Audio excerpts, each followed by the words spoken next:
So I made this beautiful jumpsuit with the upper body smoked. Yes, as you can see right here.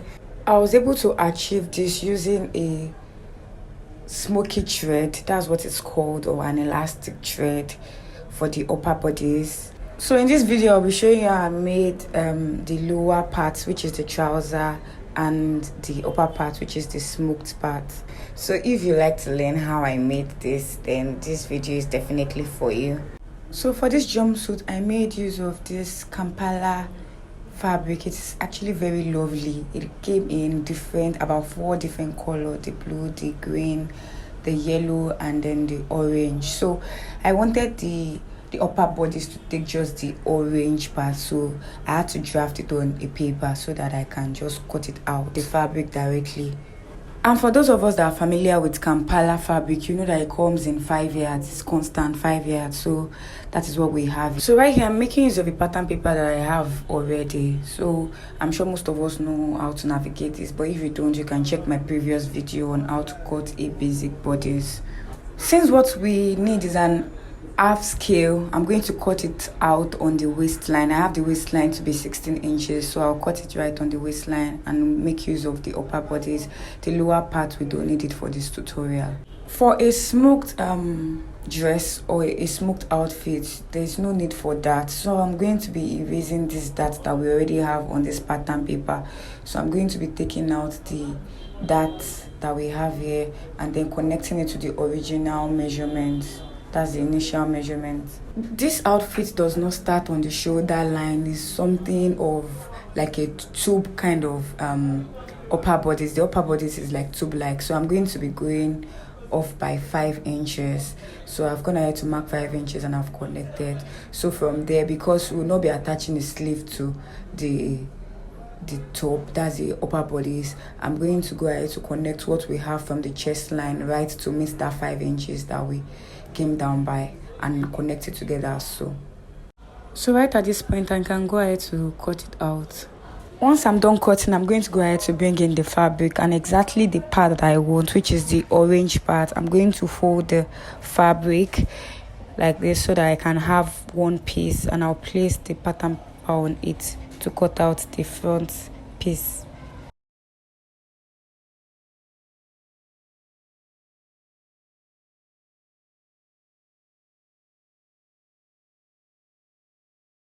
Once I'm done pinning the pattern paper right on the fabric, I'll go ahead and add 1/2 an inch at the top. This will be used to hem the top part, and then on the side I'm going to go ahead to add 5 inches. Since this part will be smoked, you don't really need to shape in it, so I'll take what I have here, that's 13.5 and 2/4. I'll place it right on the waistline as well, so I have the same thing from the bust area to the waistline. So now I'll connect this together and go ahead to cut it out. Note that I added about 1/2 an inch at the hem, that's on the waistline as well.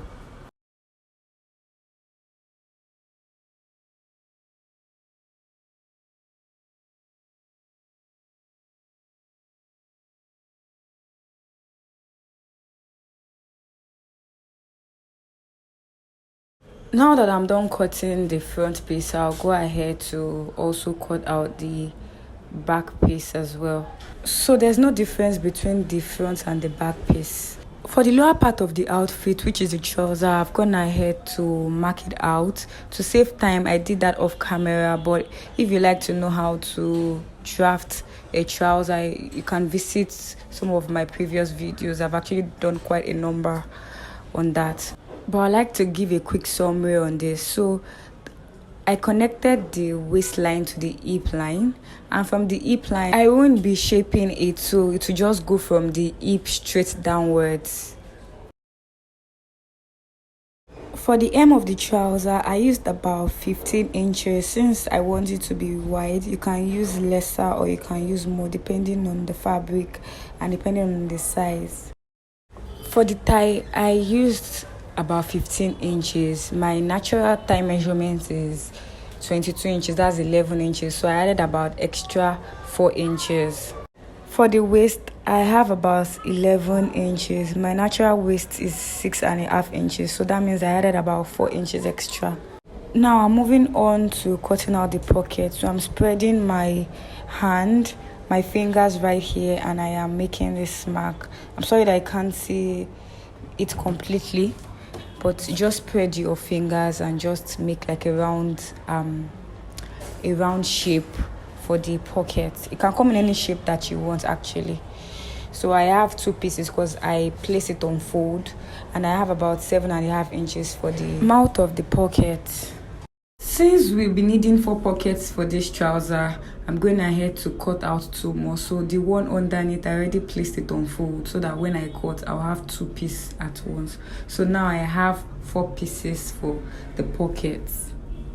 After cutting the front piece of the trouser, I also went ahead to cut the back piece exactly as the front, only that at the back I came up by an inch upwards like this. If you're familiar with my trouser tutorial, you will know this. Eventually I went ahead to cut this off because it was not needed for this type of jumpsuit, so I'll eventually cut that part off, but I'll show you as we go on.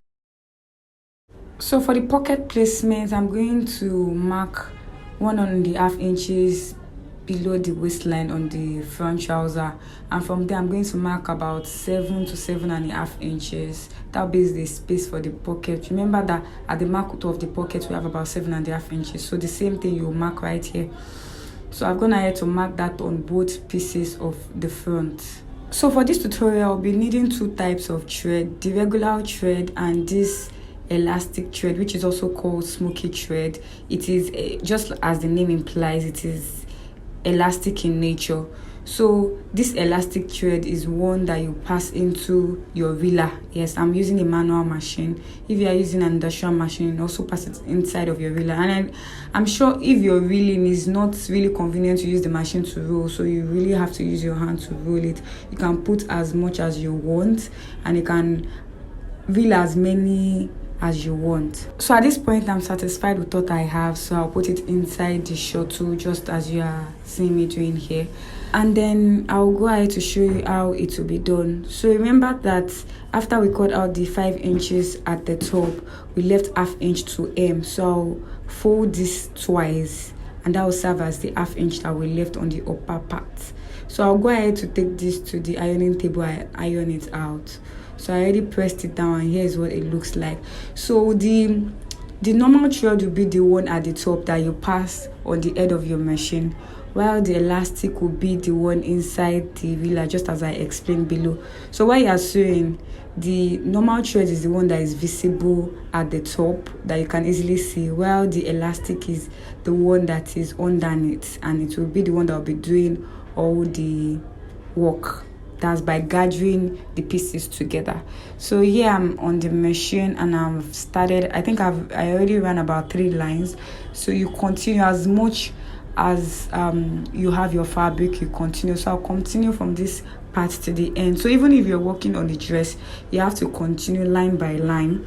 You can decide the inch that you want to have between the lines. You can use ½ inch. You can even use a quarter, depending on how full you want it to be. So right here I am using ½ inch as the spacing between each lines. Actually I didn't go ahead to start measuring. I just had to eyeball it. I had to just eyeball it. So I went ahead to continue sewing. So you can see that actually as I'm sewing, I'm dragging. You can see how I'm dragging forward so that it will continue to gather. The elastic will do its work. So you have to, depending on what you're making, if you're making a dress or if you're making a crop top or a long top, you have to just continue for the kind of outfit or the kind of style that you're making. So I'm going to continue gathering this till I get to the very end.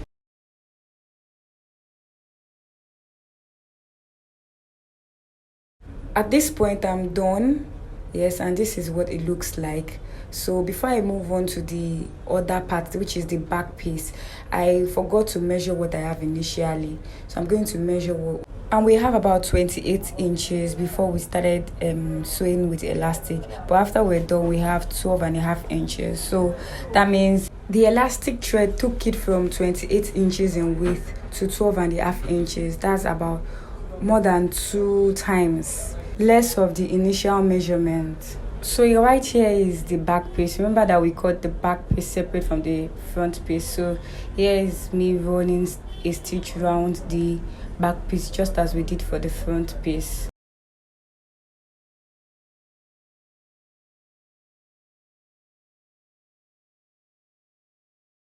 At this point, I'm almost done with the back piece as well, and here's what it also looks like after I was done. This is the back part, that's the wrong side, and I'm going to turn it over to the right side as well so that we can see what it looks like on the right side. Now I'm going to place the right side of the back on the right side of the front and sew along the side with 1/2 inch, and here's what it looked like after I was done stitching down. This is the wrong side, the part where I stitched down on both sides, and I'm going to turn it inwards also so that we can see what it looks like on the right side as well. So now we'll move ahead to the trouser part, and I'll go ahead to fixing the pockets. I would align it from that point in which we came down by 1.5 inches, and I'll go ahead to pin it down. I'll also go ahead to do the same for the other side of the front piece. I'll also do the same thing for the 2 pieces of the back as well. So right here is the back piece. I'll also go ahead and attach the pockets just as we did for the front pieces. Before I take this down to the sewing machine to stitch the pockets, I'll go ahead to show us how we stitch the front piece and the back piece of each piece together. So once we're done stitching the pockets down to the side of this trouser, as you're seeing, we'll go ahead to align the front piece with one piece of the back. We'll align them together like this on the side and go ahead to take 1/2 inch from the waistline into the pocket, then back to the sides as you're seeing me illustrating here, up till we get to the hem of the trouser. Once this part is done, we'll move ahead to the second part, which is the other piece, the front and the back piece as well. This is it right here. We'll align the front piece and the back piece, and then we'll start stitching right from the top, that's the waist area, into the pocket, then down to the hem of the trouser. So here is what it looks like after I went ahead to stitch together. Yes, from the top to the bottom, you can see that it is one piece of the front and one piece of the back. So I went ahead to stitch down around the pocket area so that the pocket will face the front side. The pocket is not supposed to face the back, it's supposed to face the front area. We know that there's a front piece of the trouser and it's different from the back piece. Once this is done, we can go ahead to take these sides together so that we can sew the leg region. So we'll take this from the bottom, that's the hem side, up till we get to the crotch area. I'll go ahead and take 1 inch right from the bottom to the crotch, just as I'm using the chalk to mark it out. Once this is done, we can move ahead to the other side. Yes, this is the other piece, the front and the back of the other piece. I'll also align it just as we did, and then we'll go ahead to pin it down from the bottom right to the crotch area, and we'll go ahead to run a stitch of 1 inch from the bottom to the crotch area. After this has been done, we'll move ahead to open it up just as you're seeing me doing. You bring in the other piece as well, open it up, align at the mid part, which is the part where we joined to the pocket. I'm going to go ahead to pin it down so it's easy. Then from the top around the waist area here, start pinning down till you get to this mid part, that's the part, the crotch area. Then open it up, lay it flat for both sides, and then you pin it down. Then you run a stitch down till you get to the back region.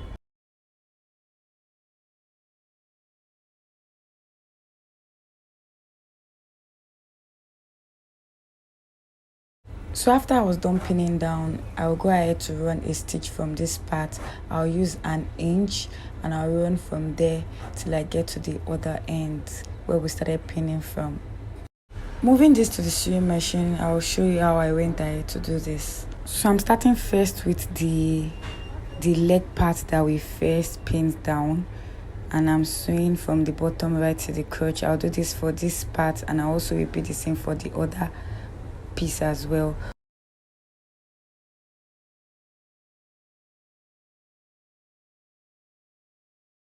So right here is the part I was explaining earlier that I said we'll bring the two pieces and align them at the midpoint, then start sewing from here. So this is the back area. You can see that it extends a bit forward. So this is the back, and I'm using 1 inch to stitch it down right here.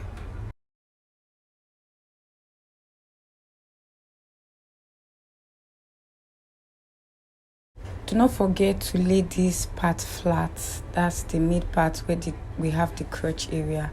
Lay it flat on both sides. So here is what it looked like after I was done stitching down every part. So we're practically done with this lower piece. So right now I'll go ahead to take the waist circumference, and what we have right here is about 39 inches. So I'll go ahead to pleat a bit on the front pieces, both sides, just as you're seeing me doing here. I'm using pins to hold it down. I'll also pleat at the back pieces, or on the back pieces rather, as well.